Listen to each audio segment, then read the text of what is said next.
मैं ये कहानी इसलिए नहीं सुना रहा क्योंकि मुझे डर लगता है। मैं इसलिए सुना रहा हूं क्योंकि मैं जानता हूं कि वो गाड़ी आज भी उसी पेट्रोल पंप पर आती है, हर रात। और अगर आप उस गाड़ी के अंदर अपना कोई देख लो तो समझ लेना कि प्रॉब्लम गाड़ी में नहीं, आपके दिमाग में है। आज मेरी पेट्रोल पंप पर पहला नाइट शिफ्ट थी। सब कुछ नया था, जगह भी, लोग भी। मुझे लगा रात की ड्यूटी में बस बैठना होता है, कम गाड़ियां, कम काम। पर मुझे नहीं पता था कि रात सिर्फ अंधेरा नहीं लाती, यादें भी लाती हैं। इस पेट्रोल पंप के बारे में एक बात मशहूर थी, ऐसी बात जो नोटिस बोर्ड तो नहीं लिखी होती पर हर पुराने वर्कर को पता होती है। रात के टाइम जब काम खत्म होने लगता तो लोग धीरे बोलने लगते थे, जैसे कोई सुन लेगा। कहते थे, लगभग हर रात एक गाड़ी आती है, बिना ड्राइवर के। मैं हंसता था, हाँ, मतलब कुछ भी। पर जब भी मैंने डिटेल पूछी, कोई सीधा जवाब नहीं देता। बस इतना बोलते, गाड़ी आए तो ऑफिस के अंदर रहना, और फिर बात बदल देते। तीसरी रात मैं अकेला नहीं था, मेरे साथ एक और वर्कर भी था। वो मुझसे ज्यादा पुराना था, कम बोलता था, पर रात की ड्यूटी जैसे उसकी आदत बन चुकी थी। हवा हल्की सी चल रही थी, रोड बिल्कुल खाली था। पेट्रोल पंप की लाइट जमीन पर लंबी परछाई बना रही थी। तभी रोड के मोड़ पर हेडलाइट्स चमकी। धीरे धीरे एक काली गाड़ी पंप की तरफ बढ़ने लगी। इंजन चल रहा था। गाड़ी आकर बिल्कुल पंप के सामने रुकी। मैं एक कदम आगे बढ़ा, शायद आदत से, शायद क्यूरियोसिटी से। पर तभी अचानक मेरे साथी ने मेरा हाथ पकड़ लिया। उसकी उंगलियां ठंडी थीं और आवाज घबराई हुई। नहीं, उसने धीरे से कहा, पर आवाज कांप रही थी। इस गाड़ी के पास कोई नहीं जाता। उसने मेरी तरफ देखा भी नहीं, बस मुझे ऑलमोस्ट खींचता हुआ सीधा ऑफिस के अंदर ले गया। ऑफिस के शीशे से मैंने बाहर देखा। गाड़ी वहीं खड़ी थी, इंजन चल रहा था, पर मैं उसके अंदर देख नहीं पाया। जैसे शीशा सिर्फ अंधेरा दिखा रहा हो। कुछ मिनट तक हम दोनों चुप रहे। फिर बिना किसी आवाज के, बिना हॉर्न के, बिना किसी सिग्नल के, वो गाड़ी अपने आप वहां से चल दी। रोड के अंधेरे में गायब हो गई। मैंने साथी की तरफ देखा। वो अभी भी पसीने में था। और तब मुझे पहली बार लगा, शायद ये कहानी सिर्फ कहानी नहीं है।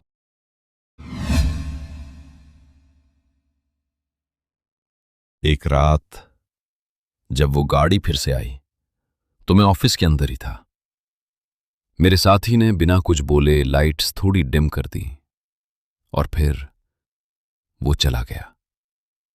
मैं अकेला रह गया।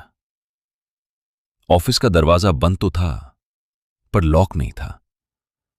मुझे याद है, मैंने हाथ बढ़ाया और फिर रुक गया। दिल अजीब तरीके से तेज धड़क रहा था, जैसे मेरा दिमाग कुछ समझ चुका हो, पर शरीर मानने को तैयार नहीं था। मैं बाहर आया, एक कदम, फिर दूसरा। पेट्रोल पंप की जमीन ठंडी लग रही थी नंगे पैर के नीचे। गाड़ी बिल्कुल वहीं खड़ी थी। इंजन चल रहा था, लेकिन अंदर कुछ दिख नहीं रहा था। शीशा जैसे मुझे देखने से मना कर रहा हो। मैं धीरे से झुका, आंखें शीशे के करीब लाया। सांप अपने आप रुक सी गई। और तब ड्राइवर सीट पर वो बैठी थी, माया। मेरी गर्लफ्रेंड, बिल्कुल वैसे ही जैसे वो पहले होती थी। वही बाल, वही चेहरा, जैसे वक्त कभी गुजरा ही नहीं हो। मेरे दिमाग में तुरंत कहा, यह हो ही नहीं सकता, पर मेरी आंखों ने झूठ मानने से मना कर दिया। उसने मेरी तरफ देखा। आंखों में कोई गुस्सा नहीं था, कोई शिकवा नहीं, सिर्फ पहचान। फिर उसने धीरे से पैसेंजर सीट की तरफ देखा। बैठ जाओ। उसकी आवाज बिल्कुल नॉर्मल थी, जैसे मैं रोज उसके साथ कहीं जाता हूं। मेरी सांस भारी होने लगी। मेरे हाथ कांप रहे थे, क्योंकि मुझे याद था 2 साल पहले मैं उसकी लाश खुद देख चुका था। मैं पीछे हटा, जैसे पैर मेरी बात मान ही नहीं रहे थे। ऑफिस के अंदर घुसा, दरवाजा बंद किया, फिर लॉक। हाथ कांप रहे थे, इतना कि चाबी सही जगह पर डालने में भी 2 बार लग गए। मैं दीवार के सहारे धीरे से बैठ गया। सांस लेने की कोशिश की, पर सीना जैसे भरा हुआ लग रहा था। कुछ मिनट बाद इंजन की आवाज धीरे धीरे काम होने लगी, फिर बिल्कुल गायब, जैसे कुछ हुआ ही नहीं। पर मेरे अंदर सब कुछ उलट चुका था। मैं कैसे यकीन करूं अपनी आंखों पर, जो साफ साफ माया को दिखा रही थी, जबकि मेरा दिमाग इस बात को मानने के लिए तैयार ही नहीं था। वो मर चुकी थी। मैं ये जानता था, मैंने ये देखा था। फिर जो मैंने देखा वो क्या था? अगली सुबह मेरा कलीग बोला, तू ठीक नहीं लग रहा। मैंने कुछ नहीं कहा, क्योंकि अगर मैं बोल देता तो शायद खुद पर से भी भरोसा उठ जाता। अगली 2 रात मैं ड्यूटी पर नहीं गया। बीमारी का बहाना दे दिया, पर असल में मैं वापस उस पेट्रोल पंप के पास खड़ा होने की हिम्मत नहीं कर पा रहा था। मैं अपने कमरे में था, वहीं छोटा सा फ्लैट जहां मैं पिछले 2 साल से रह रहा था। दोनों रात मैं बस बैठा रहा, सोचता रहा, उसी रात के बारे में, उसी गाड़ी के बारे में और माया के बारे में। 2 साल पहले ही मैं माया से पहली बार मिला था। एक बिल्कुल नॉर्मल दिन था, ना कोई डर, ना कोई अंदेशा, बस एक मुलाकात जिसने धीरे धीरे मेरी जिंदगी का सबसे बड़ा हिस्सा बन जाना था। शायद वहीं से सब शुरू हुआ था, और शायद वही पर सब खत्म भी हो चुका था। पर सोचने से वक्त नहीं रुकता। तीसरी रात तक एक बात बिल्कुल साफ हो चुकी थी, कल मुझे वापस ड्यूटी पर जाना होगा, चाहे मैं चाहता हूं या नहीं। क्योंकि मेरी फाइनेंशियल हालत इतनी अच्छी नहीं थी कि मैं नौकरी छोड़ दूं, और दूसरी जॉब अभी लेना मुमकिन नहीं था। अगली सुबह मैं फिर माया के ख्यालों में ही था। रात की ड्यूटी शुरू होने में अभी वक्त था, पर दिमाग उससे छोड़ ही नहीं पा रहा था।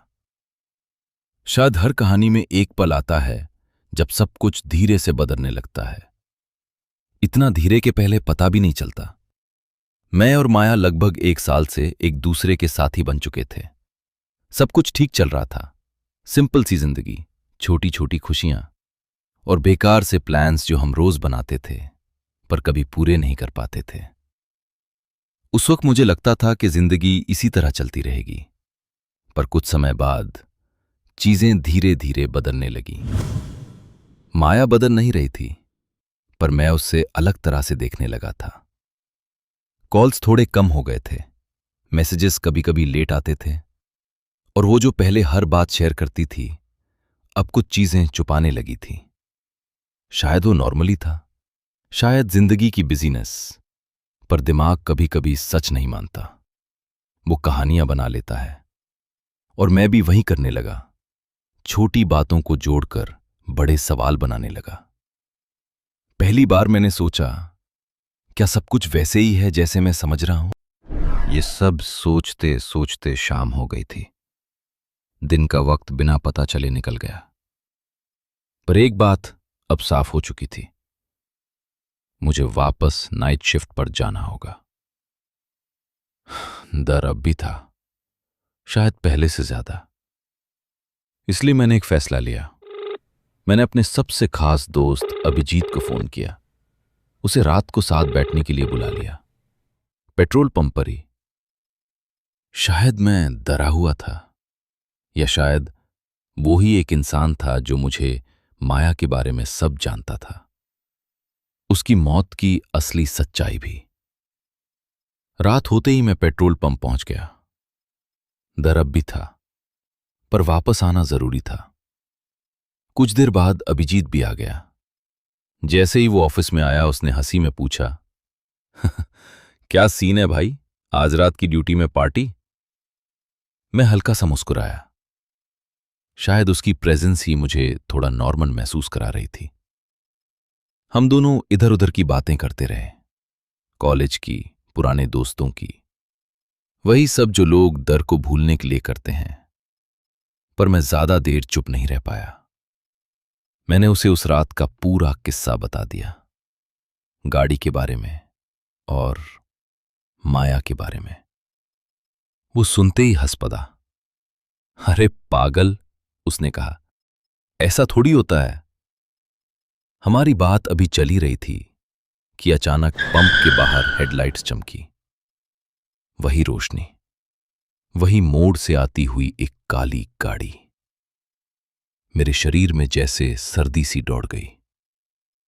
अभिजीत ने तुरंत पूछा, क्या हुआ? मैंने धीरे से कहा, ये वही गाड़ी है। उसने बाहर देखा, फिर मेरी तरफ, और फिर मुस्कुराकर बोला, अच्छा, तो चलो भाभी को ही बोल के आता हूं। मैं तुरंत बोला, नहीं रुक। पर वो उठ चुका था। मैं उसे रोकना चाहता था, पर अंदर कहीं एक और आवाज थी जो सच जानना चाहती थी। इसलिए मैंने उसे जाने दिया और खुद छुप कर देखने लगा। अभिजीत धीरे धीरे गाड़ी की तरफ बढ़ा। उसके कदम बिल्कुल नॉर्मल थे, जैसे वो किसी कस्टमर से बात करने आ रहा हो। मैं दौर से चुप कर देख रहा था। दिल इतना तेज धड़क रहा था कि उसकी आवाज कानों में गूंज रही थी। वो गाड़ी के पास पहुंच गया, झुका, शीशे के अंदर देखा। एक पल के लिए सब कुछ ठीक था, फिर उसका चेहरा बदल गया, जैसे किसी ने उसकी सारी हंसी एक ही पल में छीन ली हो। वो पीछे हटा, तेज, जैसे किसी ने उससे धक्का दिया हो। ये क्या? उसकी आवाज आधी रह गई। मैं तुरंत उसके पास भागा। उसने मेरी तरफ देखा। आंखों में वो डर था जो झूठा नहीं होता। धीरे से बोला, ड्राइवर सीट पर मेरा दादा बैठा है। उसके दादा 5 साल पहले गुजर चुके थे। इस बार न वो हंस रहा था, न मैं। कुछ देर तक हम दोनों कुछ नहीं बोले। गाड़ी वहीं खड़ी थी, फिर बिना आवाज के धीरे से चल दी। जैसे आई थी वैसे ही अंधेरे में गायब हो गई। अभिजीत अब भी पंप की तरफ नहीं देख रहा था। उसकी नजर जमीन पर टिकी थी। मैंने धीरे से पूछा, तूने क्या देखा? उसने कुछ पल जवाब नहीं दिया, फिर बोला, मेरा दादा। उसकी आवाज अब पहले जैसी नहीं थी। वो बिल्कुल वैसे ही लग रहे थे जैसे बचपन में मुझे स्कूल छोड़ने जाते थे। उसने आंखें बंद कर ली, पर मैं उन्हें लास्ट बार देख भी नहीं पाया था। उसने मेरी तरफ देखा। इस बार उसकी आंखों में सिर्फ डर नहीं था, कुछ और भी था, पछतावा। मैं सोच में पड़ गया, ये कैसे हो सकता है? जिस गाड़ी में मैंने माया को देखा, उसी गाड़ी में अभिजीत ने अपने दादाजी को देखा। अगर ये सपना नहीं था, तो फिर सच क्या था? हम दोनों ऑफिस के अंदर जाके बैठ गए।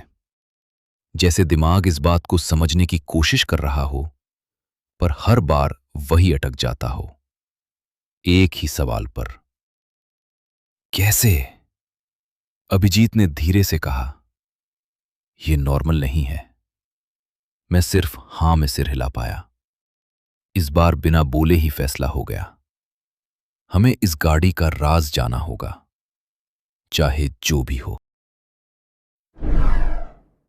अगले दिन हमने लोगों से पूछना शुरू किया, पंप के पुराने वर्कर्स से, नजदीक के दुकान वालों से, रात के गार्ड से, पर हर जगह एक ही रिएक्शन मिला।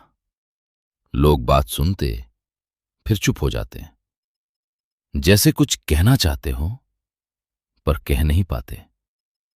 कुछ ने सीधा मना कर दिया, इस बारे में ज्यादा मत सोचो। कुछ ने सिर्फ एक ही बात बोली, ये नई बात नहीं है। आखिर एक बुड्ढे गार्ड ने हमें धीरे से कहा, अगर समझना है तो उस बाबा के पास जाओ। उसने एक पुरानी जगह का नाम बताया, शहर के किनारे एक छोटी सी कुटिया। शाम तक हम शहर के किनारे उस जगह तक पहुंच गए। एक छोटी सी कुटिया, आसपास ज्यादा कुछ नहीं था, बस खामोशी।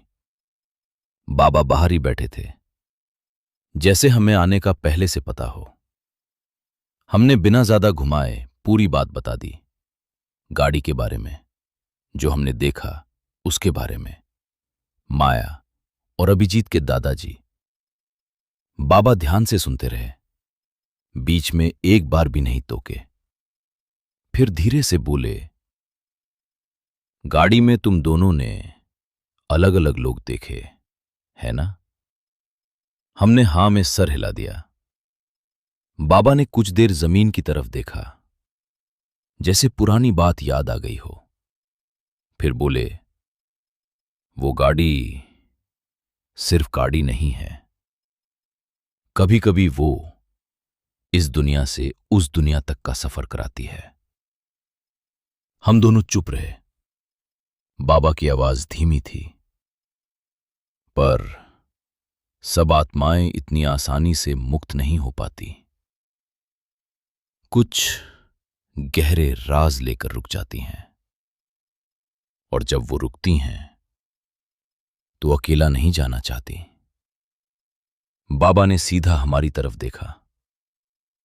वो उस इंसान को साथ ले जाना चाहती हैं जिससे वो सबसे ज्यादा प्यार करती थी, या जिससे वो सबसे ज्यादा नफरत करती थी। बाबा की बात सुनने के बाद हम दोनों कुछ देर तक चुप रहे, जैसे शब्दों का मतलब धीरे धीरे समझ आ रहा हो। अभिजीत ने जमीन की तरफ देखा। उसकी आवाज धीमी थी। मैं उनसे मिलने नहीं गया था, वो बोलता रहा। दादाजी मुझे बार बार बुला रहे थे, फोन करते थे, पर मैं बिजी था। सोचा बाद में मिलूंगा। फिर एक दिन कॉल आया और पता चला कि अब मिलना मुमकिन ही नहीं। उसने मेरी तरफ देखा, शायद वो मुझे लेने आए थे। मैंने तुरंत बाबा से पूछा, इससे कैसे बचा जा सकता है? इस गाड़ी से पीछा कैसे छुड़ाया जाए? बाबा कुछ पाल चुप रहे, फिर धीरे से बोले, ये नियति का खेल है और कुदरत का भी। बाबा की आवाज बिल्कुल शांत थी। कुदरत जानती है किसे, कब और कैसे इंसाफ दिलाना है। कुछ चीजें भागकर नहीं छोड़ी जाती, उनका सामना करना पड़ता है।